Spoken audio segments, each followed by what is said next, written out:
It seems like every few months on YouTube, we see the return of creators who either abandoned their audience or got run off the internet by some allegations. And today happens to be no different because 5 days ago, Wilbur Soot decided to come back to YouTube with a video titled an update video. Now, for those of you who actually frequent the outside world and see the rare sight of grass, then you may not know about the Wilbur Soot situation. So for starters, back then like 5-ish years ago, Wilbur Soot was one of the biggest Minecraft creators on the platform. Like, if there was a list back then, he would definitely be top 10. He gained millions of followers across multiple platforms, and I mean, the guy has many Minecraft videos pulling over 10 million views, which I mean is an insane feat. Like, look at this. 1, 2, 3, 4, 5, 6. Like, bro, that's insane for Minecraft. He was also a part of the very infamous Dream SMP group. So once again, I'm just emphasizing just how popular he was. But you know what they say, you can't be a Minecraft YouTuber without some kind of allegations. And in 2024, Wilbur Soot got exposed for some insane allegations. Now, I personally wasn't keeping up with all the Dream SMP drama or the drama that the members got into back then, but I definitely saw a lot of videos on this specific topic. So about a year ago, his ex-girlfriend, who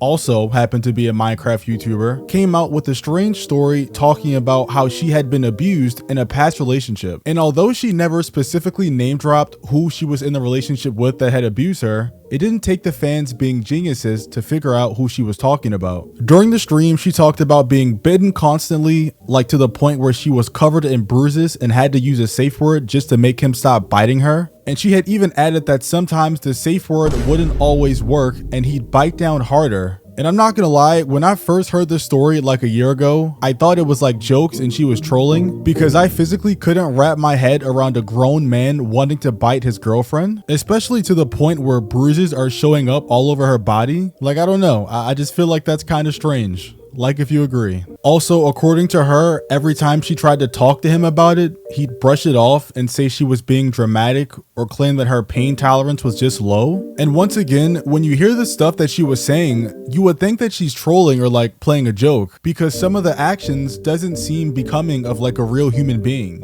especially a grown man. But apparently what she was saying was based in a bit of truth because after she went on live stream and said all this stuff, Wilbur actually went public and confirmed that he had been biting her. However, he also added in his response that he thought the biting and everything was consensual and that she had enjoyed being bitten. And my first question is, who enjoys being bitten to the point where bruises are showing up? Is that like some weird fetish I don't know about? But anyway, after everything went public and he started getting a ton of online backlash for it, he completely disappeared from the online space. No more videos on YouTube, no more streams on Twitch, and not even a single Instagram post. And since his disappearance for over a year ago, he hasn't made a single post online. All until, well, 5 days ago, when he finally returned with the YouTube video titled an update. Hello, people of 2025.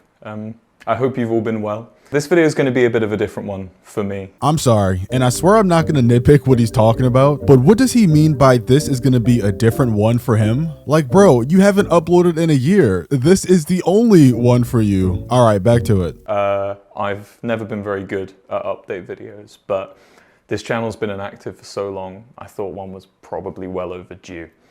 So I wanted to take this opportunity to quickly talk about what I've been up to the past couple of years, what you can expect from me going forward, and of course, future YouTube content. I've been really quite busy these past few months, so I haven't really had that much to show you guys anyway.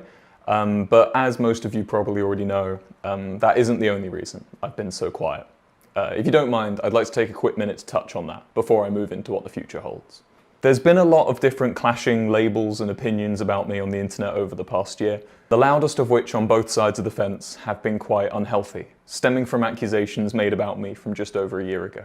And look, I'm not here to drop any bombshells. I don't want to reopen any old discussions. I responded to the situation in February of last year, and I still stand by everything I said in that statement. And by the way, guys, just to refresh your memory, when he says I still stand by everything I said in that statement, I'm pretty sure he's talking about the part where he said he thought biting his girlfriend to the point where she had bruises was consensual. And while it's true that the only two of them know what exactly happened behind closed doors, I just think that's a really dumb hill to die on Because in my personal opinion, if you really felt that way, you probably wouldn't have left for a whole year. I feel like someone who doesn't truly think they're wrong would probably defend their position a little bit more rather than post like one tweet and just disappear forever. But hey, that's just me. I understand it was misinterpreted by some people, probably due to my wording, and I know some people are still looking for clarity, especially nowadays where personal transparency is more common amongst content creators than it's ever been before. However, this clarity, the clarity I've offered to my close friends and my family, would mean publicly sharing deeply personal parts of my private life and my relationships with the internet. I've never been comfortable doing that, and I don't believe that should be the cost of being understood. And once again, I kind of disagree. Now, I understand the aspect of not putting all of your personal info on the internet. I completely agree with that aspect of it. But if you're gonna make a comeback video after disappearing for a year and the entire reason you left was because of serious abuse allegations, I feel like this is one of the only times where you would want to be more transparent. Because if the whole point was to not elaborate any further on the topic, knowing everybody wants to hear it, what's the point of the update video? Why not have a Cody Co return where you don't address anything and you just keep posting like everything's normal? Because I mean, apparently that also works just as well. I felt this way for a really long time now, having seen other content creators go through similar situations, and I know it's not a perspective that's going to satisfy everyone, but it's one I can get behind.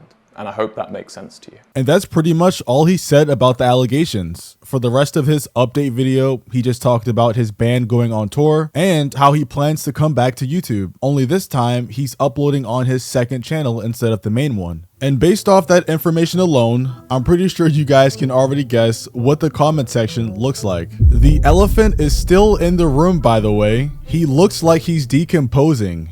Guys, I swear I'm innocent. I just can't tell you why. And no, this is probably the most accurate one. I'm not comfortable proving the labels aren't true, so anyways, moving on.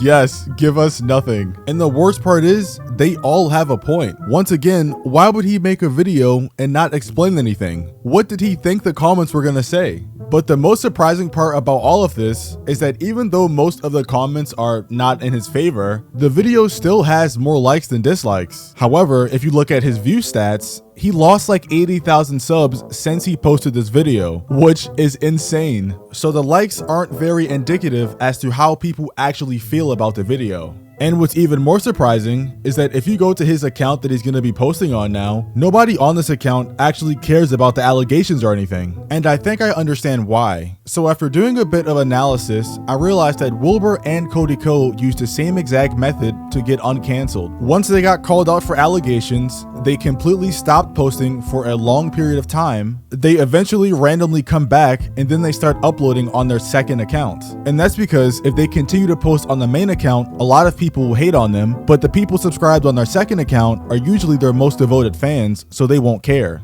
And then eventually, when enough time passes, people won't even care anymore altogether, and they can start posting back on their main account again. So there you go, guys. I just gave you the secret to get uncanceled on YouTube. But let me know what you guys think about the situation down below in the comments, and I will see you in the next one. Peace.